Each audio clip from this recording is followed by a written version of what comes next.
Ensuite, dans le reste de sa journée, elle va donc au travail, comme beaucoup de monde. Et elle choisit de passer par un parc au milieu d'arbres plutôt que dans les rues grouillantes de voitures, parce que c'est prouvé, ce que l'on voit finalement dans son champ visuel, comme ça, par exemple, au début de la matinée, ça va avoir une influence sur notre cerveau. Ça va même nous rendre plus créatifs. Mais oui, tout à fait. En fait, on sait que quand on vit en ville, on est exposé d'abord à des nuances de gris.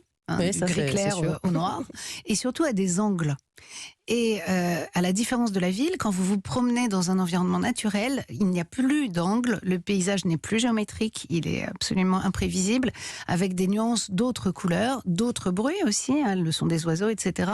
Et le contact avec la nature va immédiatement agir comme vraiment un antagoniste du stress et aussi un moteur pour la créativité. Et donc on dit souvent qu'une demi-heure passée dans la nature permet de récupérer des capacités attentionnelles et de doper sa créativité. Ça veut dire que les gens des villes sont plus stressés et déprimés que ceux qui seraient à la campagne, simplement à cause de la nature? Alors oui, vous ne croyez pas si bien dire, il y a eu des études nord-américaines qui ont été faites et qui ont essayé de corréler le sentiment de bien-être d'un sujet et son sentiment vraiment d'être en bonne santé aussi, et le nombre d'arbres autour de lui. Donc on a compté, ça a été fait au Canada, et il y a une corrélation positive. Plus vous avez un environnement vert autour de vous, plus vous avez le sentiment d'être en bonne santé et mieux vous vous sentez. Bon, moi je vais mettre un fond avec des arbres sur mon ordinateur. Alors, ce qu'on ne sait pas, c'est si le fond d'écran suffit. Je doute, parce qu'il y a aussi l'expérience vraiment physique. Ouais.